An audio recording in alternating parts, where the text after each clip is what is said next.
নমস্কার বন্ধুরা, আমরা রায়াতে আজ আরেকটি নতুন ছোট্ট রেসিপি নিয়ে আপনাদের সামনে উপস্থিত হলাম।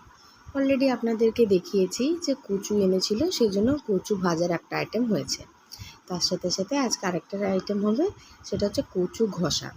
দেখুন, কচু ঘষাটার প্রথমে দেখে নিন যে এখানে কচু ঘষাটার জন্য যে আমরা গ্রেডারটা ইউজ করছি সেটা কিন্তু যতটা সম্ভব ছোট ইউজ করবেন। কচুগুলোকে ভালো করে দুমুখ কেটে নেবেন এবং মুখের পোর্শনটা যেটা ত্রিকোণ ভাগ সেটাকে কেটে রেখে আলাদা করে যে পোর্শনটা চোঙের মতো লম্বা সেটাকে খোসা ছাড়িয়ে টুকরো টুকরো করে কেটে নেবেন। কাটা হয়ে গেলে ভালো করে ধুয়ে নেবেন, তারপরে কিন্তু গ্রেড করবেন। গ্রেড করার পর ধুলে কিন্তু ওটা সেই স্বাদটা থাকবে না, অনেকটা পরিমাণ নষ্টও হয়ে যায়। একটা ছোট গ্রেডারের মধ্যে ওটাকে ভালো করে মিহি করে গ্রেড করবেন। আপনারা চাইলে বড় গ্রেডারও ইউজ করতে পারেন, কিন্তু আমার মনে হয় ছোটোটাকে হলে বেশি মিহি এবং তত বেশি সুস্বাদু হবে।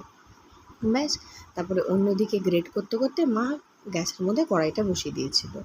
কড়াইটা যথারীতি গরম হয়ে গেলে পরিমাণ মতো একটু তেল দেওয়া হয়ে গেলে 1 চামচ কালো জিরে দিয়ে দেবেন, সেটাও পরিমাণ মতো দিয়ে তারপরে যে গ্রেড করা কচুটা ছিল সেটাকে ছাড়াভাবে পুরোটা এখানে দিয়ে দেবেন। দেখুন মা পুরোটা দিয়ে দিল। যদি যে পাত্রতে কচুটা রাখবেন দরকার পড়লে সেখানে একটু জল দিয়ে ধুয়েও আপনারা কিন্তু সেটা আবার কড়াইয়ের মধ্যে দিয়ে দিতে পারেন। ব্যাস, শুকনো খোলায় ওটা দিয়ে দেওয়ার পর আপনারা দেখুন ওটা নিচে লেগে যেতে পারে, সেই জন্য সমানে কিন্তু নাড়তে থাকতে হবে। উপর থেকে পরিমাণ মতো নুন, পরিমাণ মতো হলুদ, চিনি আর কাঁচা লঙ্কা কেটে টুকরো টুকরো করে মা কিন্তু এটার মধ্যে দিয়ে দেবে। এদিকে রান্নাটা হতে থাকছে। অন্যদিকে যেরকম বলি, রাসু আমার স্কুল থেকে এসে গেছে, ও স্নান করিয়ে দিয়েছি। স্নান করানোর পর না ওকে শিখিয়েছি মা যে পুজো করে সে পুজোর যে বাটাটা ঠাকুরকে দেয় খেতে, সেগুলো ও কিন্তু প্রত্যেক দিন নামায়, জানেন তো। কোনো দিন যত্ন করে নামায়, কোনো দিন ওর হাত থেকে একটু পড়ে যায়, কিন্তু যাতে এখন থেকে ছোটোখাটো মূল্যবোধগুলো শেখে, ঠাকুরের প্রতি একটু শ্রদ্ধা হয়, ও বোঝে যে ঠাকুরের ব্যাপারটা কি। তাও আমি কিন্তু ওকে এটা করতে দিই। জানি ডেলি হয়তো ভুল করবে, কিন্তু ভুল করতে করতে একদিনও ঠিক করবে। এবং জানি না কেন ওর কিন্তু অভ্যাস হয়ে গেছে, এখন আর ওকে স্নান করে না আমাকে শেখাতে হয় না, ও নিজেই চলে আসে। আপনাদেরকে ওটা কিন্তু দেখাবো, দেখবেন আপনাদেরও ভালো লাগবে ছোট ছোট হাতে যখন করবে। দেখুন মা পরিমাণ মতো এদিকে সবগুলো দিয়ে দিল। দেওয়ার পর এটা কিন্তু সমানে নাড়াতে থাকবে, কারণ যেহেতু বেশি তেল দেয়নি না, একটু হতেই না ওটা কিন্তু কড়াইয়ের তলায় মাঝে মাঝে লেগে যায়। তাই এই রান্নাটা বসিয়ে যদি ভাবেন আপনি কোনো কাজ করবেন, সেটা কিন্তু হয়ে উঠবে না, কারণ এটার থেকে তো খুব একটা বেশি জল বেরোয় না। তো যদি পুড়ে যায় না, তাহলে এটার কিন্তু সেরকম সুস্বাদু টেস্ট হবে না। তাই আপনি কি করবেন, সমানে এটাকে আলতো হাতে নাড়তে থাকবেন। ওইদিকে রাসুকে রেডি করানোর পর ওকে ছোট্ট একটা বাটি ধরিয়ে দিয়েছি, ও গেছে ঠাকুরের কাছে বাটা তুলতে। চলুন একবার দেখে আসি, কি ভালো লাগবে আপনাদের, ওর সঙ্গে কথাও বলে নেব। তুমি বাটা তুলে দিচ্ছ ঠাকুরের বসায়? আচ্ছা, হ্যাঁ, এদিকে একবার দেখাবে, হ্যাঁ তোমার মুখটা। কথা বলতে নেই না ঠাকুরের কাজ করার সময়, রেখে দাও।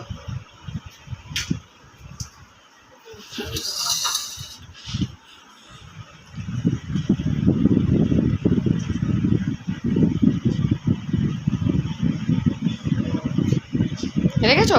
এবার ফুলটা জলটা একটা একটা করে ফুল জল, হ্যাঁ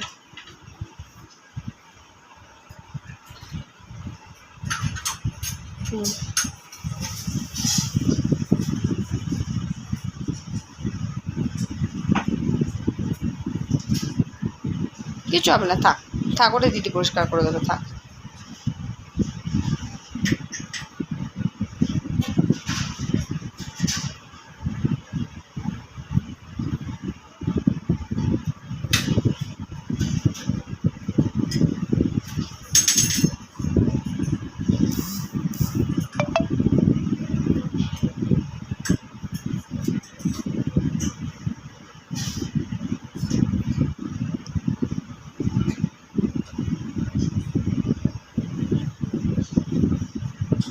বাহ বাহ, খুব সুন্দর, রাখো রাখো।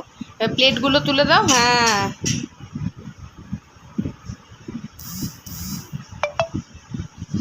হ্যাঁ, এবার প্লেটগুলো তুলে এক জায়গায় রেখে দাও।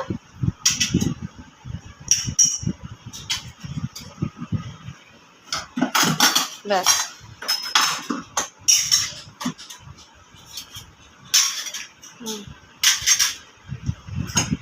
এবারে উঠে এসে একবার নমো করে নাও, টুলটা সরাও, উঠে দাঁড়াও।